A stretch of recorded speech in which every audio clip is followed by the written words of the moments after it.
Let's play this clip first. Men need relationships. They need it more than women. There's this cartoon of a woman in her 30s who didn't find romantic love and is now living with cats. The reality is she's fine. Yeah. When women don't have a relationship, they pour that energy into their friends and their work. When a man doesn't have a relationship, he pours it into conspiracy theory, porn, and misogyny. Wow. Men need relationships much more than women. So this is how we get men more economically viable.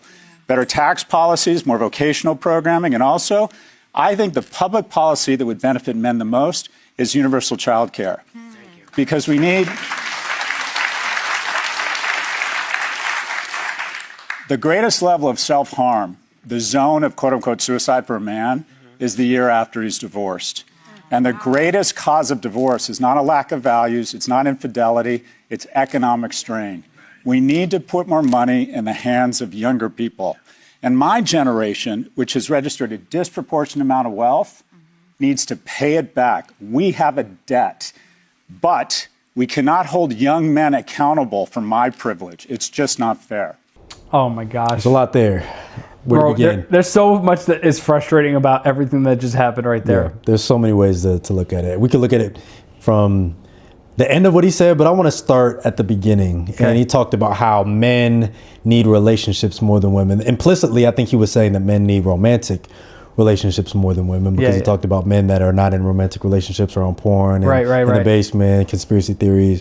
I think he has a lot of what feels like gender or sex determinism in his explanations, because what's the difference between gender essentialism? Gender essentialism, right? Like, what's the difference between a man and a woman who is single, right? Men are not socialized to be in relationships, platonic relationships with other men. Come on, bro. In the way that women are. It's not because there's something inherently wrong with men, and it's not something that being in a romantic relationship with a woman is going to be able to fix. If I'm a woman and I'm going to be in a relationship with a man, am I thinking, I want to be in a relationship with a man that hasn't figured out how to establish any platonic relationships with women, doesn't have any romantic or platonic relationships with other men, doesn't know how to express vulnerability, doesn't have any relational skills. Right. I'm going to be the solution to a man's problem. Come on.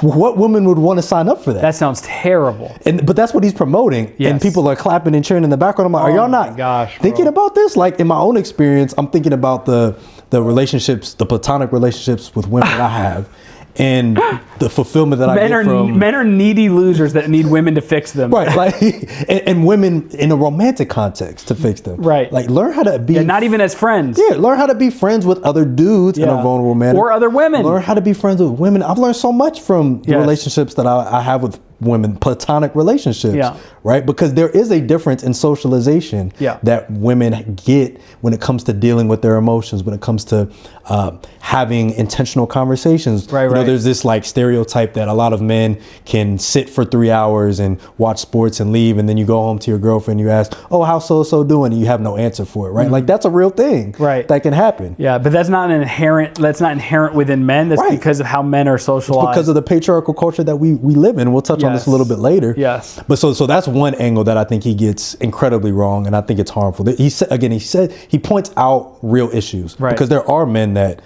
are single and they, instead of like figuring out how to develop and grow, and like he'll say, dress better, work on your social skills, and, you know, get a career that's actually viable and allow you to make some money. I think those are good things, right? But I think ultimately, if you don't have relational skills, why would you end up as a good partner in a romantic relationship? Yep.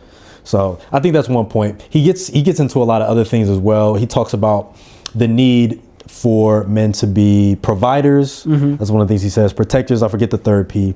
But I think it's interesting because Scott Galloway is himself not necessarily an expert on gender and sexuality at all. He's a marketer and he's selling the book. And I understand, you know, just because you have an expertise in one thing doesn't mean you can't talk about other things. Right. But if you're doing what he's doing, kind of putting out a book, promoting yourself as like the guru for young men. Anytime there's a young man that shoots up a school or something, CNN's calling Scott Galloway nowadays. He's got plenty of podcasts talking about these issues. But his background is in marketing. He's a capitalist. He's worth, I think, $100 million now. And so it makes sense that a lot of the things that he prescribes men do is to buy into the capitalist system to make more money, to be able to provide. He talks about his own experience when he first felt like a real man is when he made enough money to be able to help his mother out who's in the hospital, which I think is a admirable thing to be able to do, to help your parents out financially. But there's something hidden behind that statement. It's that to be a real man is to be someone who is financially viable. Who's someone who's winning the game. Who's winning the game of capitalism, right? But what Bell Hooks talks about in her book on masculinity is that manhood and men should not be about performance. Right. It doesn't have to be about what you do, what you can bring to the table. Your value is in just that you're a human living being. Right. Yeah. And I think that's what some things that Scott Galloway ultimately misses in his assessment to young men. It's not all bad, but kind of like you said, like the distinction between a liberal and a leftist. He says some things that are good and you'll nod your head. Right. And you'll be like, okay, that's what's so can frustrating about it. But then you dig a little deeper and you're like, actually, some of the assumptions that you're basing your responses off of actually doesn't work at the end of the day. 100%. Yeah. And it bothers me because like it can be so easy that if you don't watch a video like that with a critical eye to feel like, wow, like this is really progressive. This is really this is like lefty kind of talk. And you know, it's instead of locating like the problem with, because like what's his solution for young men? Like, how are they going to accomplish this? Oh, if they start dating somebody, suddenly they're going to be good at capitalism. You know how many broke married people there are? And by the way, broke married people with a great relationship. Yes. That are good people, that have friends. You know, instead of anything but dismantling capitalism. Or patriarchy. Anything other than, you know, changing the system that he has benefited from. And that's essentially, at the end of the day, that's what he's trying to do. He's trying to put a human face on this dehumanizing system of oppression and imperialism to make it look like, hey, you can actually, you know, a few more people can win this. And also it says nothing you know, none of what he has to say about men has anything to do with, you know, neurodivergent men or gay men or bi men or anything like that. There's all honestly, that gender even men that are not white middle class men, or even non-white middle class men. Exactly. It really applies to people like me only. And you know, even like how dumb it is to think that to say the problem is that people my age, old people, have too much money, and we need to put more money in the hands of younger people. Oh, really? All old people in America are all doing really well financially. I looked up a stat while we were watching. I think 40% of baby boomers are on track to maintain their lifestyle. Another stat says 51% are on track to meet their retirement goals, which I guarantee those goals aren't high. But listen to this. 67% of baby boomers are not financially prepared for retirement, and over 25% of workers that are baby boomers have no retirement savings. So the problem isn't just that all the rich people, all the old people have all the money and the young people don't, we're hoarding it. There's a problem there, but it's not with old people, it's with people who happen to be old that are all capitalists who've hoarded all the money up at the top. Because the system of capitalism functions in such a way that it siphons all of the money out of the economy that should be being spread around more and distributed more, and it gives it to people. And then what do they do with that money?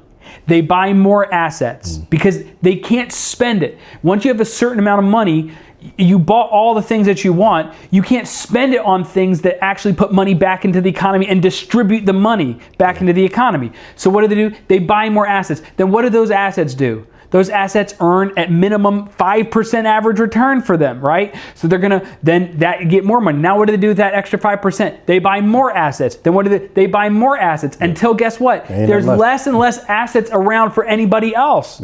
That's why people can't even afford to buy a home anymore.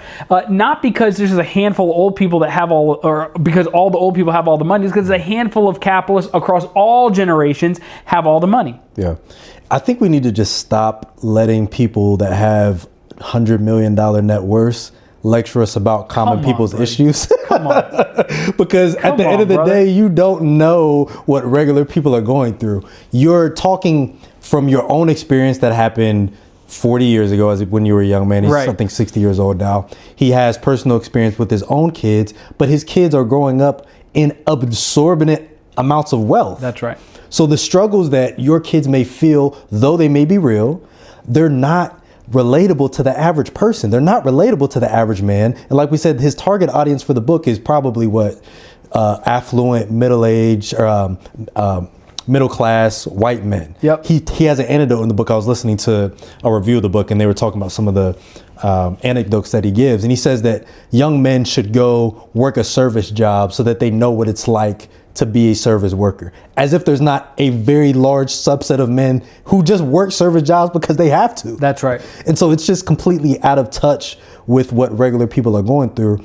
And again, like, why is someone who is super rich, who doesn't have a degree or an understanding of gender studies, telling us about gender and the issues that are going on with young men? I think it's because we think that people that have money just ultimately, we think that they just know, they can tell us about anything. They can tell us about anything. If you made $1 billion, you could tell me how to wash my clothes. You could tell me how to change my oil. You could tell me how to change the remote on my TV. You can tell me how to wipe my ass. If you rich, you can give me advice on anything. I'll listen to you when it comes to anything, because you can learn how to make money. It, like, honestly, like, that sounds like a cartoon, but that is how people think. And I know people that talk explicitly like that. People that I work in business with, that's literally what they believe. Like, why would you take any advice from a broke person on anything?